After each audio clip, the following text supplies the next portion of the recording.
வணக்கம் உறவுகளே, குற்றாலருவி சேனலுக்கு வருகை தந்த அனைத்து நல்லுள்ளங்களுக்கும் என் மனமார்ந்த நன்றிகள். இன்றைக்கி நம்ம சேனலில் ஒரு சூப்பரான ஹெல்த்தியான ஒரு சட்னி எப்படி செய்கிறதுன்னு தான் பார்க்க போகிறோம். இந்த சட்னி உடம்புக்கு ஆரோக்கியத்தை மட்டும் இல்லை, உடல் எடையை குறைக்கிறதுக்கும் ரொம்பவே உதவியாக இருக்கும். வாங்க எப்படி செய்யலான்னு பார்க்கலாம். இந்த சட்னி செய்கிறதுக்கு தேவையான பொருட்கள்: பச்சை பயிரை இந்த மாதிரி நல்லா முளைக்க வச்சு எடுத்து வச்சுருக்கேன்.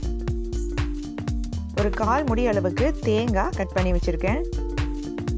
பூண்டு ஒரு 15லேருந்து 20 பல் எடுத்திருக்கேன். 4 வத்தல் எடுத்திருக்கேன். ஒரு சின்ன துண்டு இஞ்சி எடுத்திருக்கேன். கொஞ்சமாக புளி எடுத்திருக்கேன். இப்போ ஸ்டவ் ஆன் பண்ணி ஒரு கடாய் வச்சுக்கலாம். கடாய் ஹீட் ஆனதும் கொஞ்சமாக நல்லெண்ணெய் சேர்த்துக்கணும். இப்போ ஃபஸ்ட்டு நம்ம எடுத்து வச்சுருக்கிற பச்சை பயிரை இந்த ஆயிலில் சேர்த்து லைட்டாக வதக்கிக்கலாம். இந்த பச்சை பயிரை நம்ம முளைக்க வைக்காமல் வெறும் பயிராகவும் சேர்க்கலாம். ஆனால் முளை விட்டு நம்ம செய்யும் போது நம்மளுக்கு இன்னுமே ஹெல்த்தியாக இருக்கும். நிறைய சத்துக்களும் இதில் அடங்கியிருக்கு. ரொம்ப நேரம் இதை ஆயிலில் ஃப்ரை பண்ணக்கூடாது. ஜஸ்ட் அந்த பச்சை வாசனை லைட்டாக போகிற வரைக்கும் 1 நிமிஷம் மட்டும் இந்த மாதிரி நல்லா இந்த ஆயிலில் பச்சை பயிரை வதக்கினதுக்கப்புறம் அடுத்தடுத்த பொருட்களை உடனே சேர்த்துக்கணும்.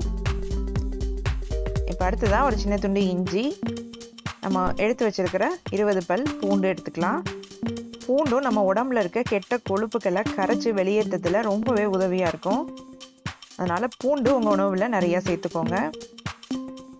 இந்த பச்சை பயிரில் இருக்க நார் சத்தும் நம்ம உடம்புல இருக்க கழிவுகளை வெளியேற்றுறதுக்கு ரொம்ப உதவியாக இருக்கும்.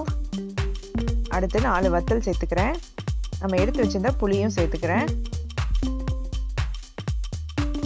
இப்போ இது எல்லாத்தையும் ஒரு தடவை நல்லா வதக்கிக்கலாம்.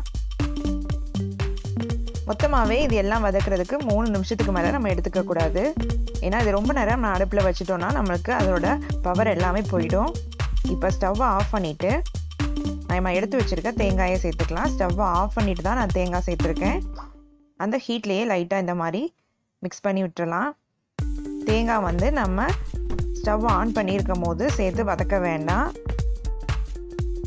இப்போ கடைசியாக இந்த சட்னிக்கு தேவையான அளவு உப்பும் சேர்த்துக்கலாம்.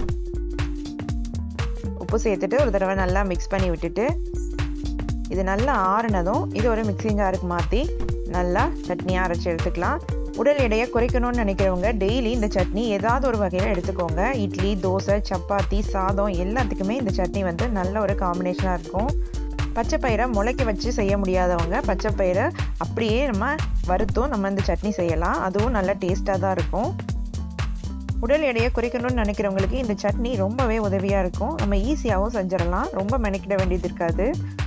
அதனால வாரத்தில் 7 நாள் சாப்பிட முடியாதவங்க அட்லீஸ்ட் ஒரு 4 நாளாவது இந்த சட்னி செஞ்சு சாப்பிடுங்க. உங்களுக்கு நல்ல ஒரு மாற்றம் தெரியும். இப்போ இது நல்லா ஆறிடுச்சு. இதை ஒரு மிக்சி ஜாருக்கு மாற்றி நல்லா அரைச்சி எடுத்துக்கலாம். இந்த மாதிரி பயிரை முளைக்கட்டி நம்ம செய்யும் போது நம்மளோட நோய் எதிர்ப்பு சக்தி அதிகரிக்கும். நம்ம உடம்புக்கு தேவையான எனர்ஜியும் கிடைக்கும். அதே சமயத்தில் நம்ம உடல் எடையும் குறைக்கலாம். பச்சை பயிரை இந்த மாதிரி நம்ம முளைக்கட்டி செய்கிறதுனால இது குழந்தைங்களுக்கு ரொம்பவே ஹெல்த்தியாக இருக்கும். இப்போ இதை மிக்சி ஜாருக்கு மாற்றியாச்சு. இதை நல்லா அரைச்சி எடுத்துகிட்டு வந்துடலாம். அவ்வளோதான், நம்மளோட சூப்பரான பச்சை பயிறு சட்னி ரெடி ஆயிடுச்சு. இந்த ஹெல்த்தியான பச்சை பயிறு சட்னியை நீங்களும் கண்டிப்பாக உங்கள் வீட்டில் ட்ரை பண்ணி பாருங்கள். இந்த வீடியோ உங்களுக்கு பிடிச்சிருந்ததுன்னா லைக் பண்ணுங்கள், ஷேர் பண்ணுங்கள், சப்ஸ்கிரைப் பண்ணுங்கள். நன்றி, வணக்கம்.